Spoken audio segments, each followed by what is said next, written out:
Will you marry me? I have money." The hot, fit woman asking for my hand in marriage was holding a tight roll of American currency in her hand. Girls giving me money and asking me for marriage is not something I encounter often. In this regard, the big question arises, why? Was her request that we marry in marital bliss because of my stunning looks? I could hardly be said to be strong and fit, being just over 5'6" tall, but at best, my appearance could be described as ordinary or ordinary. I had the most forgetful face, one of thousands of nameless, ordinary people you would never notice in a crowd. Mr. Average, in height, weight, hair color, etc. I would make an excellent spy, able to sneak in and escape without anyone knowing I was there. Then, my beautiful sports car must have caught her attention. No, the 4-year-old diesel Volkswagen Jetta is hardly a baby magnet. Perhaps it was my living conditions, a huge mansion on the seashore with a yacht? Guess again. I lived in the same old house in which my grandparents raised me and which they left to me after their death.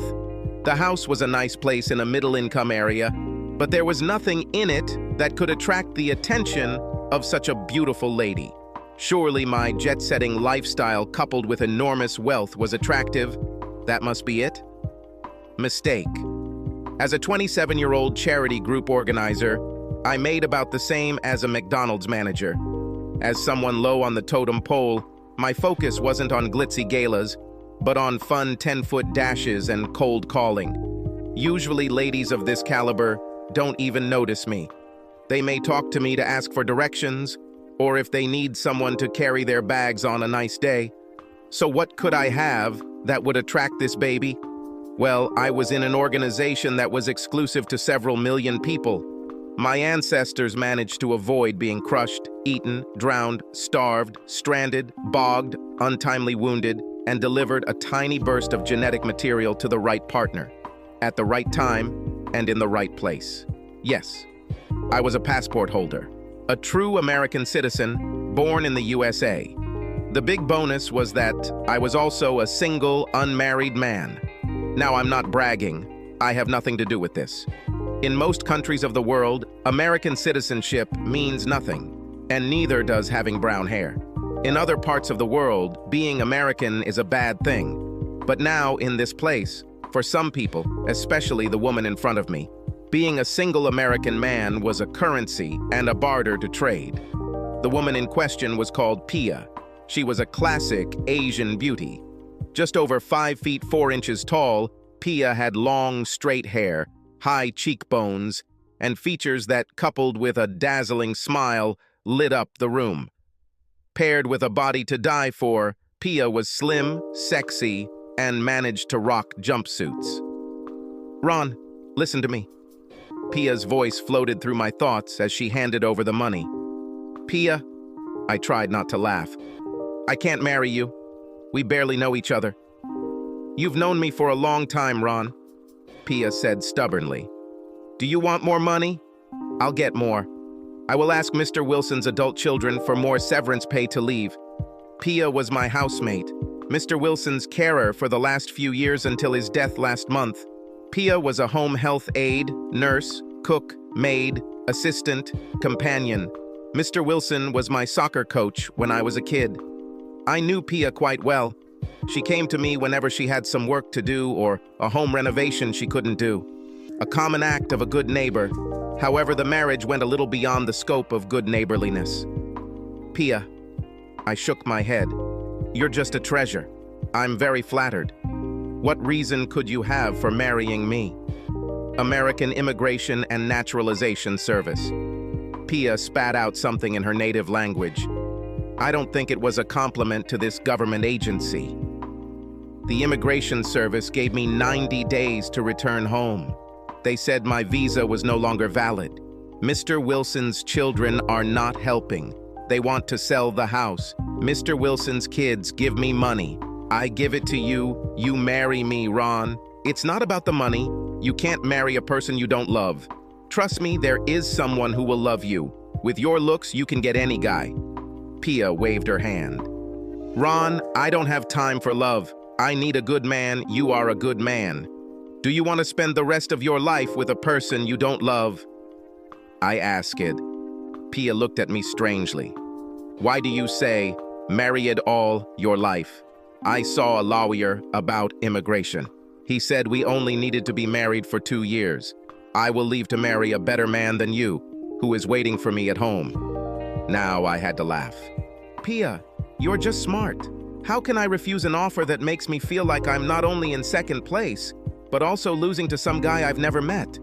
Why not just go home to Mr. Wonderful now and live happily ever after? Pia stamped her foot. Why are you so stubborn? I need to stay in America, earn money for my mother and sister. I send all the money home, pay for my sister's school. My mother needs medicine. She is still alive. Do you want more money?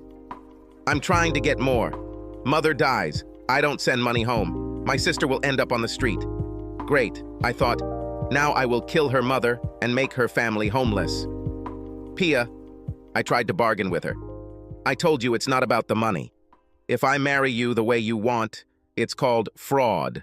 We'll both go to jail. How will you help your mother and sister if you end up in an American prison and then get deported? There was no stopping her. If immigration sends me home, I still won't be of any use to my mother and sister. Who cares if we get married? Everything is fine. I see your house. You need a good woman. I'm a good woman. I cook well. I take care of you. You won't regret it. Pia, I began. You're crazy. She looked desperate, and to be honest, I wouldn't have minded eating something without a microwave. Plus, Pia was nice to look at. I tried to let her go, and besides, this conversation led nowhere. Let me think about it. We will talk about it later. I thought that Pia would forget about this stupid idea, or I would just avoid her. Pia surprised me by pushing a wad of bills into my hand. You need to think fast. Mr. Wilson's kids want me gone by the weekend. I threw the roll of bills back to Pia. Listen, Pia, I won't take your money. I turned and walked towards my house. I didn't need Pia's money. Little did anyone know this, but I was a trust fund baby. No, not from a multimillionaire's trust fund.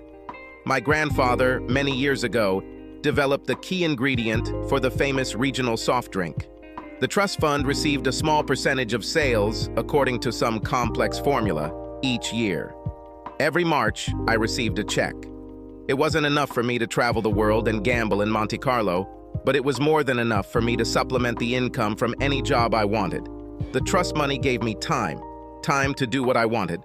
I learned to fly, learned several martial arts, learned to paint, renovate houses, do first aid, and tried my hand at music.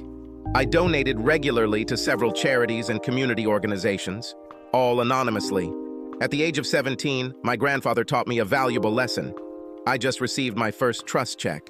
Naturally, this was a down payment on a new expensive car, parties with girls and drinks. In the 3rd month of my drunken sailor spending, my grandfather froze my bank account and took my car. It was a sobering experience to see my friends disappear like snowflakes on a warm sidewalk. I didn't tell anyone else about my trust and lived within my means. I was amazed at the human nature of people, especially women. Girls would swoon over some guy who had a fancy car and credit cards, and I couldn't get service from a pretty bank teller until she discovered I had over 6 figures in my account. I have yet to meet a girl for whom form is not more important than function. Because of my lifestyle, several girlfriends left me.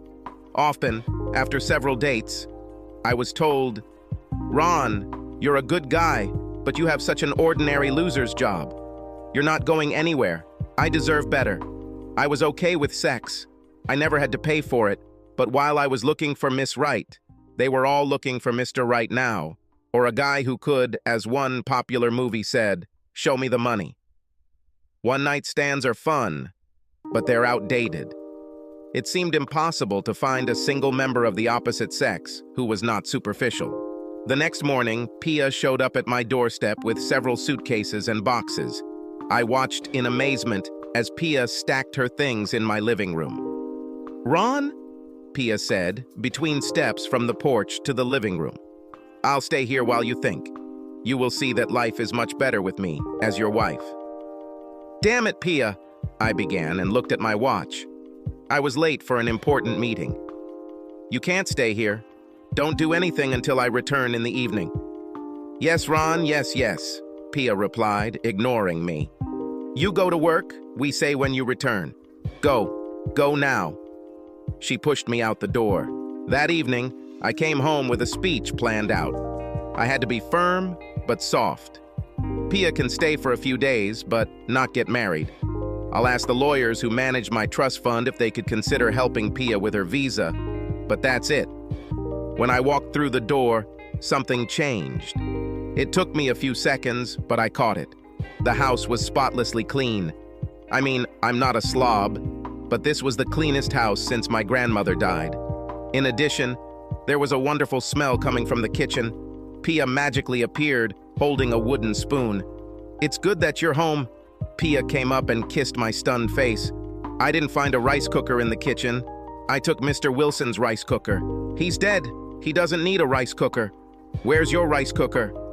Pia waved her spoon at me. I managed to make my lips even bigger. I don't have a rice cooker. I should have Uncle Ben's instant rice in the cupboard.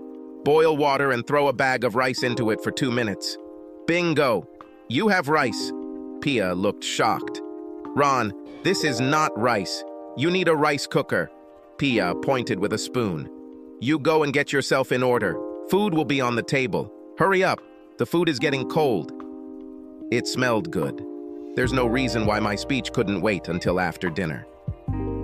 Another surprise awaited me in the bedroom. I opened the dresser drawer. The socks were neatly folded, even linned up. But something was wrong. I took a pair of socks and underwear. Damn Pia, she ruined my socks and underwear. Dinner was excellent, some kind of fish on a bed of boiled rice with salad. The dessert was excellent, a fruit cocktail like I've never seen before. Pia kept asking me about my day, and I realized that I liked talking to her. Pia seemed to understand the people I was working with and offered ideas I had never thought of about the clients and problems I was describing. Pia even told some funny stories that created a good mood at the table. Well, now is the right time. I could have ended this and started my speech, but Pia interrupted me. Ron will have time to talk later, but now go for a walk outside. Not fat, good for health. That's right, Pia, I said. Let's go enjoy this wonderful evening. You go, Pia objected. I'll clean up the kitchen first. I enjoyed my walk around the block. Pia joined me, we chatted and walked around nicely. It was a nice feeling. I didn't want to spoil the mood. Deciding that I would clarify the situation with Pia in the morning, we headed back to my house. Later that evening, I climbed into bed, and Pia was in the hall shower singing. She had a musical voice with an almost perfect pitch. I decided that Pia would sleep in one of the 3 available bedrooms. I had slept naked myself for many years and reminded myself to put on a robe whenever I left the bedroom for any reason. When I was almost asleep, when I felt a warm body lift the blanket and sneak into my bed, Pia pressed her whole body against me. Since I'm a guy, you can guess my first reaction to seeing tight female curves squirming against my rapidly awakening areas. Pia. I started trying to turn away, hiding my erection. There are 3 more bedrooms. I can move if you want to sleep here. Silly Ron, Pia said, licking my ear. No other bed has what this one has. With that, Pia dove under the covers, fulfilling my fantasy since the day I first saw her. Only Pia in real life was much better than all my fantasies. It wasn't the quick thank you for dinner and date that I was used to from previous women. Pia teased me that if they gave out medals, Pia would get a gold and a silver. She never let me please her, but I slept soundly with the biggest smile on my face. The next morning, I was able to cross one item off my bucket list. This point was waking up with pleasure. The mornings kept getting better. No cold cornflakes for me. Pia peeled fresh fruit while she baked some pastries. I never got to give my speech to Pia. I barely made it to work on time. I lasted 4 days before Pia and I were married in a civil ceremony at the courthouse. Before you think I've drained all the blood from my brain, I hired a trust-recommended law firm to draft a prenuptial agreement. It was over 100 pages long, and laid out in great detail who would get what, when, and in the event of a separation. We weren't talking about a 2-year agreement. I had to get Pia a lawyer to review the document for her. "Ron, why are we spending money on a lawyer?" Pia asked. "You are a good person. You will not deceive me." Besides, I really enjoyed being with Pia. I learned that she grew up in a fishing port on the outskirts of the city. Her father disappeared one day at sea, leaving behind her mother, Pia, and her little sister. Mom was determined to achieve success for her daughters. School and grades were religion. At the age of 11, Pia's mother took her to a moneylender. The moneylender agreed to give an advance on the school, at rates that would make a mafia moneylender blush. Pia had to repay the loan after graduating from school and starting work. If Pia fails her studies, she will have to pay back the money by working in a brothel, also owned by a loan shark. If Pia misses the payment deadline, Pia's younger sister will be taken to the brothel as payment. In her country, Pia received a nursing degree and went to America. Unfortunately, Pia was unable to pass the certification to become a nurse. The foreign nurse certification and approval process was expensive. Pia sent every cent home to pay off a loan, send her sister to school, and pay for the medications her mother needed to treat her illness. Her boyfriend, Mr. Wonderful, was a young man she had known since childhood. Pia's eyes lit up every time she talked about Mr. Wonderful. "He works on a fishing boat," Pia boasted when I foolishly asked about him. "He will have his own fishing boat, and then many boats. We will have many children, many boys, and a big house near the market." "Sounds like a real gem," I said sarcastically. I wondered how I could be jealous of a guy I had never met. "Oh, he's the best man." Pia continued, not missing a single blow. "We are waiting for each other. We made a promise to each other. This promise was the only thing I could complain about. Otherwise, I was living in a beer commercial and Pia was the wife of my dreams, at least for a while. But it is human nature to covet what we see, but cannot have. Pia was hardworking and outside the home. No grass grew under her feet. When she wasn't working as a house help, Pia did anything to make money. Pseudo Mary Kay cosmetics, Tupperware parties, selling jewelry, and money changers. If it was possible to make money from it, Pia did it. Pia also bargained better than any Turkish horse trader. The only money Pia took from me was the money I gave her for food. Pia drove her little car to the farmer's or fish market. No grocery stores with high prices and junk for us. Upon returning, Pia's car was filled with fresh food. Pia always brought change from her grocery trips. I don't think the woman slept more than 4 hours a night. I never saw her buy anything new for herself, but Pia scoured flea markets and thrift stores, coming up with outfits that made her look even more beautiful. We had a joke that I had never seen Pia looking bad or not wearing makeup. Every morning, Pia got up before me and did her makeup and hair. Several times, I even set the alarm at an odd hour, trying to catch Pia with bed hair or with light eyes. This never happened. And yet, Pia was full of surprises. One day after yet another award-winning below-the-belt pleasure, I just had to ask. "Pia," I began, lying on the bed with a wide smile on my face. "How did you get so good at this?" I put my finger to her lips. "Are you and Mr. Wonderful at home? Or American boyfriends?" Pia pressed herself close to me. "No, never," answered Pia. "I'm a good girl. I had never kissed a man until I came to America. I don't have boyfriends. Mr. Wilson showed me how it's done. I sat up straight in bed." "Mr. Wilson?" I stuttered. "Our deceased neighbor. Damn. You kept an eye on that old bastard in his dying days, and this is how he repays you." I was furious. How could my old football coach take advantage of a young, respectable girl like that? What an asshole. It's a good thing he was dead, otherwise I would have killed him. "Pia, did that old bastard force you?" Pia looked at me in confusion. "Why are you angry?" Pia stroked my stomach. "Mr. Wilson didn't force me to do anything. I did this to avoid being beaten by Mr. Wilson." "Pia, what the hell are you talking about?" Now I was confused. "Are you listening?" Pia continued to rub me. "Mr. Wilson was sometimes sick, but he was still a man. After his wife died, he was lonely and in need.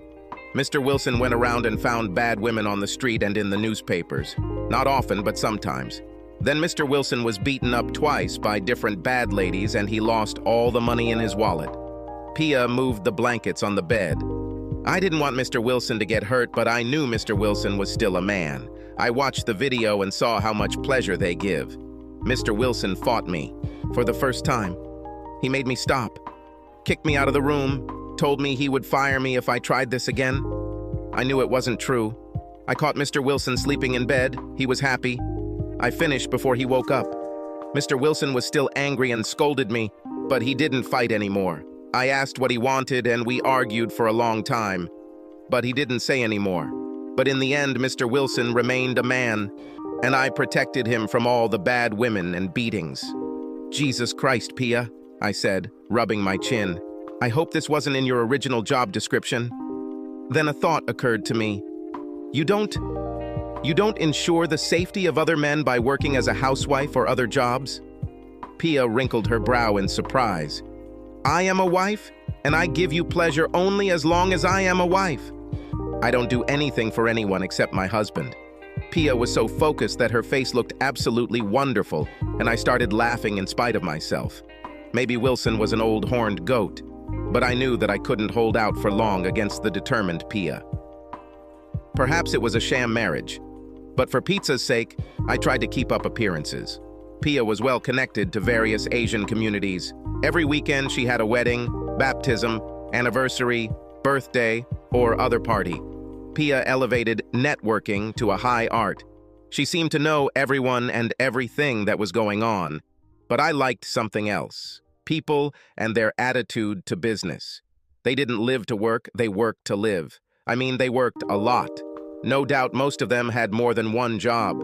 However, they put family and friends first, not career advancement or the corporate rat race. I had more fun with Pia at a backyard party than at some fancy gala. No one cared about your jewelry or the car you arrived in. They were just glad you came. I'll miss this when Pia and I go our separate ways. Our 2-year agreement was coming to an end. With less than 2 months left, I quietly asked my lawyers to prepare the divorce papers. Even though the prenuptial agreement did not give Pia anything, I included a good amount for her in it. She will only find out about this after we break up. Pia was a proud lady, bearing half of the household expenses. Pia wouldn't let me return her money. At first, I tried to secretly return the money to Pia's purse. However, Pia always knew down to the penny how much money she had, so it didn't work.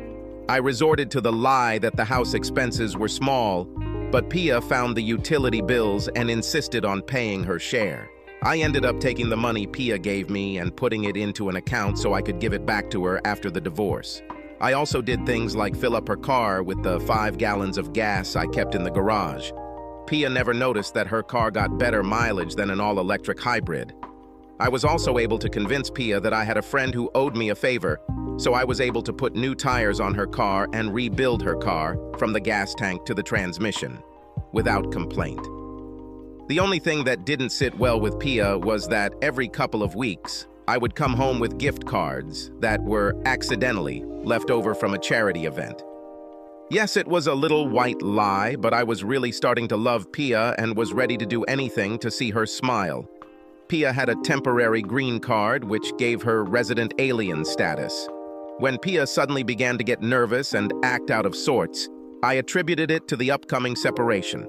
Over the past few days, Pia has been dressing better than usual, cooking my favorite meals, even increasing our activities in the bedroom. Ron, Pia began at dinner, sitting across the table from me. I need one more favor from you. Okay, Pia, I replied. Tell me what you need. I need to bring my mother and sister to America, Pia said hastily. The lawyer told me that my money is not enough to, as you say, sponsor my mother and sister. We filed our income tax return as estranged spouses.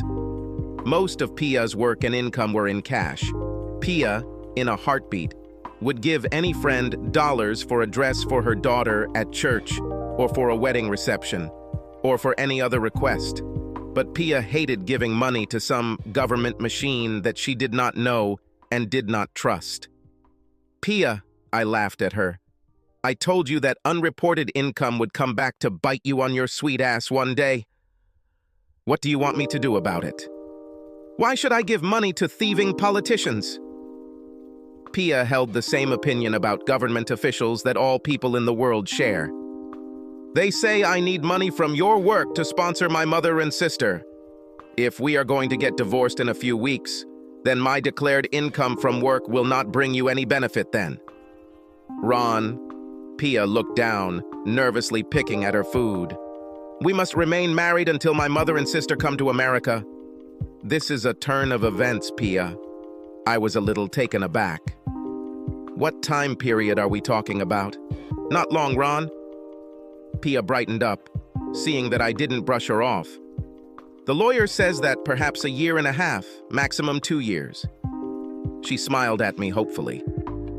I pretended to consider her request. "There is something to think about here. What does Fisherman Mr. Wonderful think of this delay?" Pia waved her hand dismissively. "This is family. Family comes first. He understands. He is waiting for me." On my part, the choice was small. Go back to microwave dinners and wash my own clothes, chasing indifferent ladies on the one hand, or live longer, fantasies with Pia on the other. I sighed dramatically. "Okay, Pia, I think we can tolerate each other a little longer." Pia's face broke into a classic smile that lit up the room, and she went back to eating. Barely breathing, I heard Pia say, "Thank you, Ron." About 6 months after this conversation, our relationship went very wrong. I was at a local sports bar that was having a fundraiser. My old college team was playing and had a winning season. In the past, my former school was not known for its sports program. It was a decade of recovery. The sports bar manager and assistant manager were ladies who attended the rival team's school. In the bar, bets were made on drinks, and patrons took sides. Drinks and money were gambled on every aspect of the competition to be donated to charity. I'm not a big drinker. A beer or glass of wine with dinner was my limit. After a few drinks, I remember locking my lips with one of the girls after an exciting game on the bar TV. But that was it, until I woke up in my bed with a major league hangover. "Ron, wake up." Pia shook me.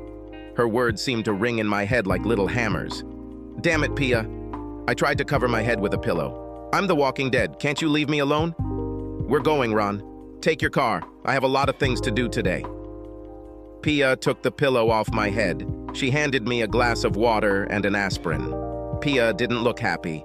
After I stumbled out of the shower, Pia put me in her car to take me to the sports bar to pick up my car. Pia was unusually taciturn. Finally, halfway to her destination, Pia unloaded. "Ron, why do you behave badly with bad girls?" Pia began. "I'm losing face. I come for you. Find you drunk with bad girls, tied up like 2 snakes in mating season." I was in no mood to talk. "Leave it. It's part of my job to be at such events. You know it. It's not part of the job to put your wife in a bad light, to lose face." Pia spat. "Are you talking about losing face?" I objected. "What about how you light up and then run through the air for days after you receive a letter from Mr. Wonderful Fisherman? How do you think I feel after this? I know that you keep all his letters in a box and reread them. Is this how a wife behaves?" "Ron, it's different," Pia replied, but slowed down a little. "I make sure you are never around when I read letters. I never let you lose face. I am your wife. What you did is not the same. I am not happy. If you're not happy, you should think about another job. Try selling oranges on the freeway. My head still hurts. Besides, you are my wife in name only. The rest of you belong to Mr. Wonderful Fisherman at home." Pia looked straight ahead while driving. "Ron, are you saying that I don't make you happy? You always seem happy with what we do. We were in a sports bar. I was looking in my pocket for my car keys. I wasn't in the best mood. Look, Pia, you really make me happy most of the time, but this 2-year drought is the longest I've gone without real sex. And by real sex, I mean intercourse, not something you do." Pia didn't answer me as I slipped out of her car and slammed the door. The next day, the electricity was cut off in our office. We were all released from work early and sent home. As I approached the house, I was surprised to see Pia's car. Thought she had a home care job today. As I walked up the stairs to my bedroom, I heard sounds that made my heart sink. They were muffled, but they were the unmistakable sounds of sex. The feminine sounds were ones that Pia had never made for me. Pia even turned on the music, and I felt uneasy. I stopped at the bedroom door. Did I want to come in? We were married in name only. I don't know what angered me more, the fact that Pia had been teasing me for the past 2 years, or her pompous speech in the car yesterday about how she had lost face and was saving herself. What nonsense. I decided not to barge in or confront Pia. I went to get my camera, checked that there was film and flash, and then opened the door to the bedroom. I would send a beautiful portrait of her to Mr. Wonderful Fisherman. I was ready to see Pia in bed with some man in a fit of passion. What I saw was even more stunning. Pia was sitting on the bed, fully dressed, with a notepad on her lap and a pen in her hand. An intimate video was shown on TV. Pia held the VHS remote control close to her. From time to time, Pia paused the tape to record something and even rewinded the tape to different points. A stack of tapes was stacked on the bed next to her. Pia was sitting with her back to the door, so she didn't see me. After a moment, I quietly closed the door. Now I was really puzzled. What the hell is Pia doing now? I thought.